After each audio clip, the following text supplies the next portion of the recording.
देखिए latest episodes बिल्कुल ad free. Bharat Ratna doctor Bhimrao Ambedkar को कोटि कोटि नमन। ये कार्यक्रम डॉक्टर भीमराव अंबेडकर के जीवन पर आधारित है, जहां भारत की जनता के प्रति उनके योगदानों को पूरी सजगता से चित्रित और रेखांकित करने का प्रयास है। कार्यक्रम में दिखाई गई घटनाएं लब्ध प्रतिष्ठ पुस्तकों से ली गई हैं। इस कार्यक्रम के जरिए चैनल की ओर से एक विश्वसनीय, सजग और सकारात्मक प्रयास है कि डॉक्टर बाबा साहेब भीमराव अंबेडकर के जीवन की संघर्ष यात्रा एवं गौरव गाथा पूरे आदर के साथ घर घर पहुंचे और उनके योगदानों से सभी संपूर्णता में परिचित और आह्लादित हों। अरे कुछ नहीं बदल जाएगा, तुम मेरे कहां से भी नहीं।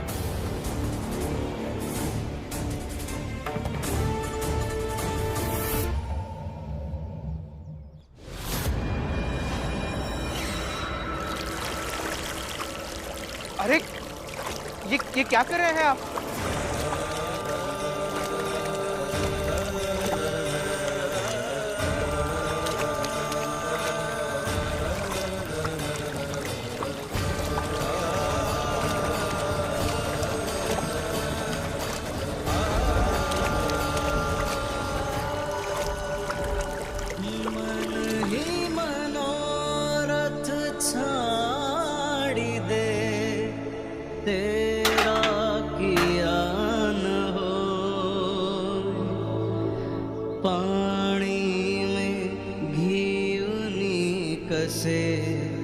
तो रूखा खाइन को। हमारी जात छोटी है, औकात छोटी है और सच तो ही है कि हम जैसे थे वैसे ही रहेंगे। शाबाश शाबाश जोखू। छोटी जात, छोटी औकात, एकदम सही आकलन है तुम्हारी हैसियत का। भीमराव, तुम ज्यादा पढ़े लिखे हो, मगर तुम्हारी समझ एकदम शून्य है। जोखू भले ही कम पढ़ा लिखा है, मगर वो समझता है। क्यों जोखू, कि तुम्हारी जगह क्या है? उसके शरीर पर, उसके चेहरे पर तुम्हारी तरह बेवजह विद्रोह का भाव नहीं है।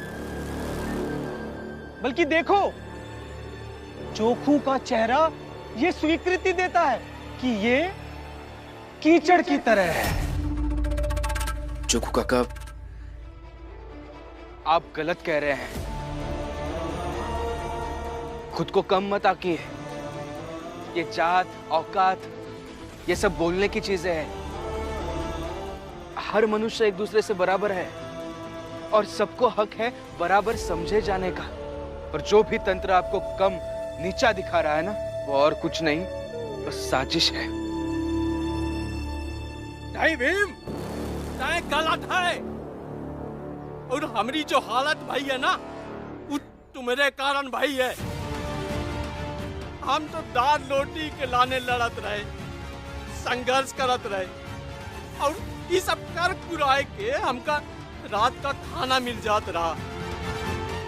लेकिन तुम्हारे पर गलावे के कारण हम हक की खातिर लड़ने लगे, और देखो यह हाथ से रोटी भी निकल गई। जोखू काका, आप ये गलत सोच रहे हैं। हम अगर ऐसे ही कपड़ों के लिए, रोटी के लिए लड़ते रहेंगे तो हमारी आने वाली पीढ़ियां भी यही सब करती रह जाएगी। देखिए, 100 साल के बाद भी अगर कोई बड़ी जात वाला हमारी जात वालों को उकसाएगा, चिढ़ाएगा, नीचा दिखाएगा, तो फिर हमारे जात के लोग ऐसे ही खुद के ऊपर कीचड़ डाल लेंगे। महिपाल, देख लिया, गंदा करने वाले से हमेशा साफ करने वाला बड़ा होता है। तुमने तो इसे गंदा कर दिया, लेकिन भीमराव उसे साफ कर रहा है।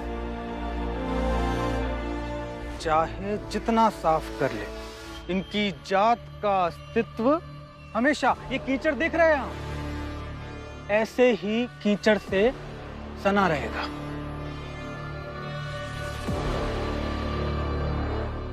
टूटेगा। आपका भ्रम जल्द ही टूटेगा। देखिए, जोखू काका का चेहरा साफ हो गया है।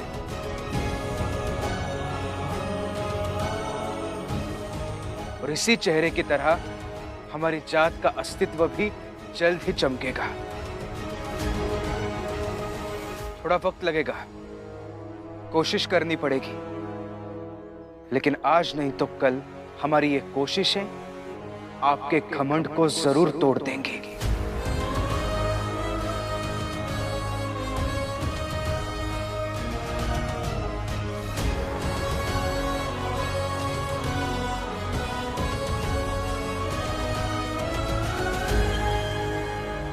अच्छा है, देखेंगे।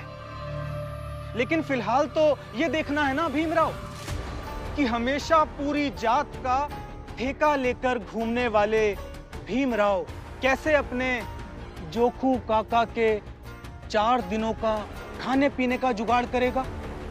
जिस सामाजिक व्यवस्था के खिलाफ तुम बड़ी बड़ी बातें बनाते हो और हमेशा संघर्ष नहीं, विद्रोह करने को आमादा रहते हो, उसी सामाजिक व्यवस्था ने तुम्हारे जोखू काका के नाम पर एक बड़ा सवाल पैदा किया है। अब भीमराव, तुम इस सवाल का जवाब ढूंढो। फिलहाल मुझे तो बहुत जोर की भूख लगी है, मैं जाता हूं कुछ खाने पीने। क्यों जोखू, तुम जवाब ढूंढो।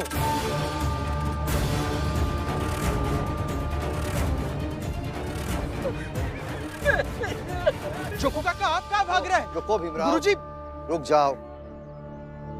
भीमराव, ऊंची जात के लोगों ने जोखू के साथ जो किया है ना, वो एक चिंगारी है। वो लोग चाहते हैं कि इस चिंगारी से आग लगे। इसलिए भीम, बहादुरी इसी में है कि उस चिंगारी को बुझा दिया जाए। लेकिन ये सब करेंगे कैसे गुरुजी? सोचना होगा भीम, सोचते हैं।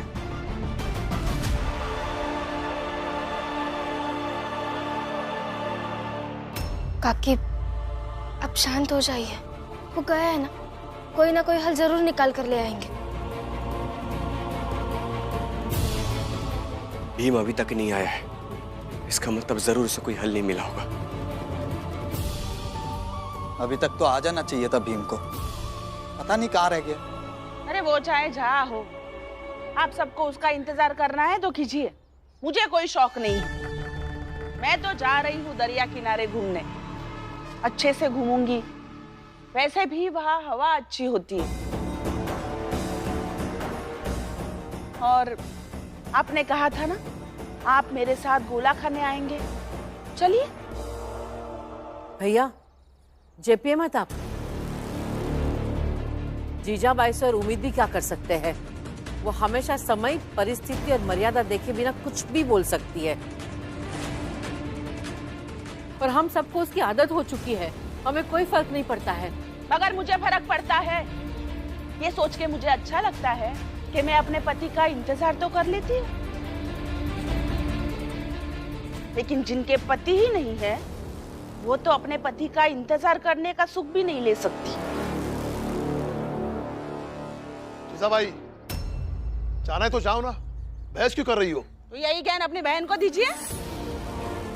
कहिए इन्हें कि आपके और मेरे मसले पर बीच में बात न करें। और आप यही खड़े रहेंगे या चलेंगे मेरे साथ? चलिए। चलो।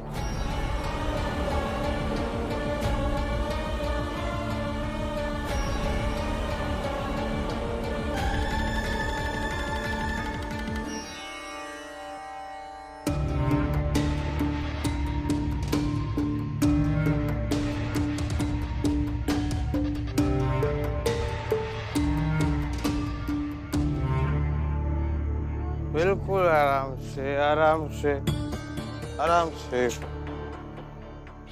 सब बैठे हैं यहाँ पर।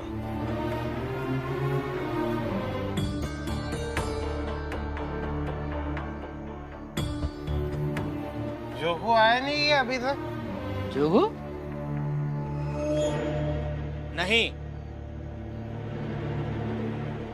और तुम तीनों को कोई हक नहीं बनता ये पूछने का, क्योंकि जोगू की जो हालत है उसके जिम्मेदार तुम तीनों हो। इसलिए तुम लोग चुप ही रहो तो ज्यादा अच्छा है। फिर गलत आरोप लगा रहे हो। कुछ तो गलत रहा होगा ना जोगू के साथ, कि उसके साथ ये सब हुआ हो, वरना हमारे साथ क्यों नहीं हुआ? नंदू ने बोला ना कि हम तीनों चुप रहें, तो चुपचाप बैठकर तमाशा देखो। बैठो बैठो बैठो। लो, भीम आ गया।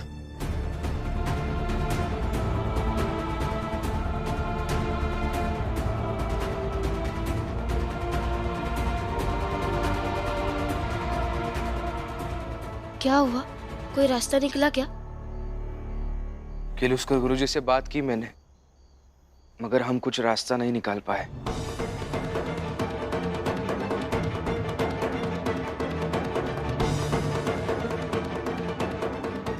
आप चिंता मत कीजिए, मैं कुछ ना कुछ सोच लूंगा।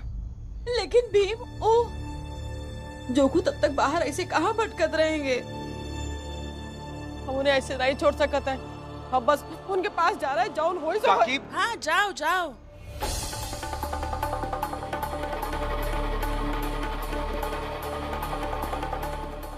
अरे जाओ। और हाँ, जाते जाते चाल के एक दो लोगों को और लेती जाओ। फिर चाल के सब लोग ऊंची जात से दुश्मनी लेकर भूखे प्यासे भटकते रहेंगे। फिर भीम तो है ही रमा के साथ बड़ी बड़ी बातें करने के लिए, और रमा भी है तुम लोगों को समझाने के लिए कि उसका पति अपने जात के लोगों का कितना ख्याल रखता है। आई सुबह जब बाबा को हिचकी आई थी और मैं पानी देने गई थी, तब आपने मुझे पानी देने से मना कर दिया था। तब आपने मुझसे कहा था कि मैं मेरे और मेरे पति के बीच में बोलने का कोई हक नहीं। ठीक उसी तरह मैं आपको बड़ी विनम्रता से कह रही कि आपको भी मेरे और मेरे पति के बीच में बोलने का कोई हक नहीं। अरे मुझे तो शौक भी नहीं है तुम्हारे बीच में बोलने का। मैं तो आज मेरे पति के साथ गोला खा के आई हूँ, दरिया किनारे घूम के आई हूँ। बस मुझे उसी में खुशी है।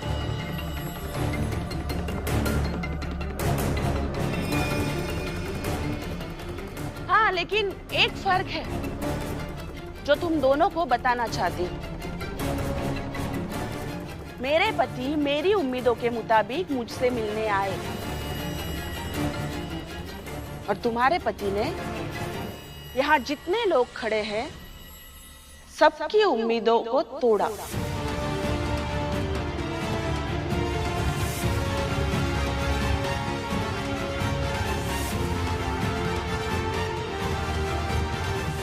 बस, आप थकी नहीं इतने सालों से कहते कहते, भीम को ताने देते देते?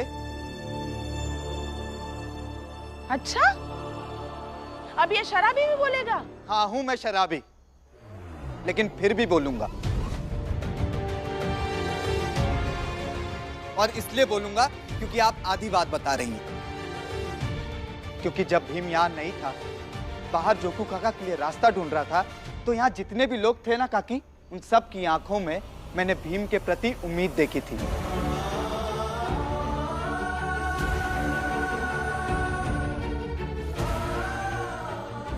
और काकी, बहुत कम लोग होते हैं जीवन में जो दूसरों की उम्मीद बन पाते हैं। मेरा दोस्त भीम उम्मीद है इन सब की। आपको जो कहना है कहिए, लेकिन एक बात मैं बता दूं, भीम लोगों की उम्मीद को तोड़ता नहीं है, बल्कि उनकी उम्मीदों पर खरा उतरता है। और मुझे पूरा विश्वास है आज भी मेरा दोस्त खरा उतरेगा।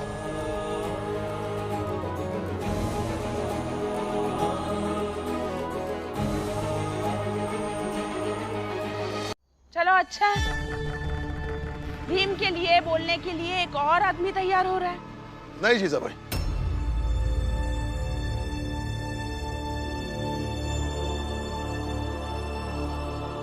बोलने की नहीं, समझने की। लेकिन ये बात तुम्हारे समझ में नहीं आएगी, इसलिए अंदर चलो। अरे समझने की कोशिश तो करने दो। नहीं जीजा भाई, नहीं समझो। देखो, जरा गौर से देखो, यहाँ सब दुखी है, लेकिन तुम खुश हो क्योंकि तुम तुम्हारे पति के साथ दरिया किनारे घूम कर आई हो। जाओ, खुशियां मनाओ, मिठा बिठा करो।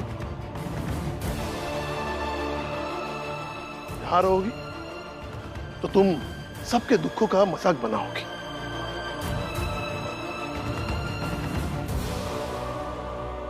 इसलिए अंदर चलो।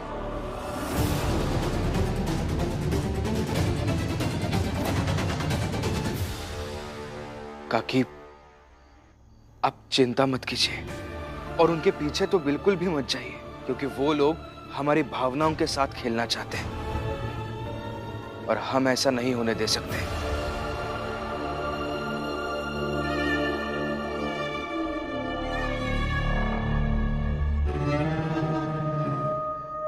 अच्छा, तो फिर क्या सोचा है तुम दोनों ने? सोचना क्या है बाबा, सब कुछ आपकी योजना के अनुसार हुआ है। अब जोखू भटकेगा, भीख मांगेगा, शराब दे दो, खाना दे दो, पर कोई भी उसकी मदद नहीं करेगा और हम अपना काम करते रहेंगे। अरे पागल हो गए हो तुम दोनों, हाँ? कब अकल आएगी तुम्हें? मेरे बच्चों, अरे समझो मेरी बात को। इतना सब कुछ मैंने उस जोखू को सिर्फ भटकाने के लिए नहीं किया। मुझे तो उस जोखू का इस्तेमाल करके भीमराव को अनगिनत घाव देना है।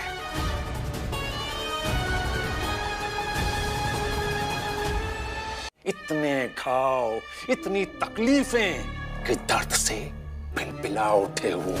ऐसा कराहे, ऐसा तड़पे कि उस तड़पने के चक्कर में ये लड़ना, पढ़ना, संघर्ष करना, ये सब भूलकर सिर्फ दवाओं के चक्कर में भटकता फिरे, एकदम लाचार हो जाए। लगता है बाबा इस बार पहले से भी ज्यादा बड़ा सोचा है आपने। मान गए बाबा आपको। अब सब्र नहीं हो रहा है बाबा, बताइए तो सही, आखिरकार इस बार आपने कौन सी योजना बनाई है? देखो, रात हो गई है, मालो जी और जोखू दोनों को शराब पीने की तलब लगी होगी। एक तरफ वो भीमराव मालो जी को शराब के उस दलदल से निकालने का प्रयास करेगा और दूसरी तरफ तुम दोनों उसी भीमराव के सामने जोखू को शराब के उस दलदल में डुबा दोगे। लेकिन बाबा, ये होगा कैसे? होगा, जरूर होगा।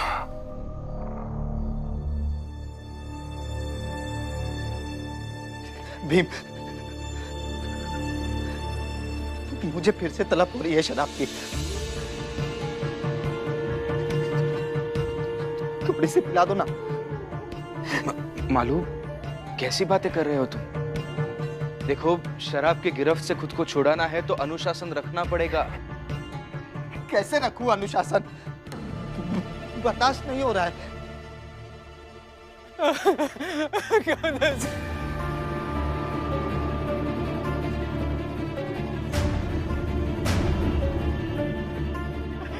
अरे अब नहीं बर्दाश्त होते हमसे, बर्दाश्त नहीं होते। तो थोड़ी सी शराब पिला दो हमका, थोड़ी सी शराब पिला दो। जोखू, रुक जाओ फुलिया।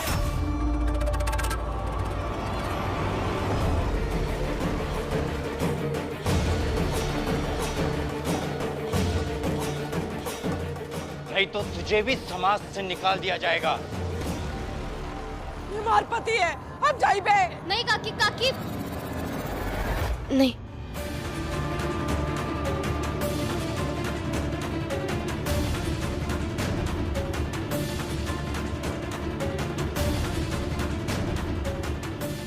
भाऊ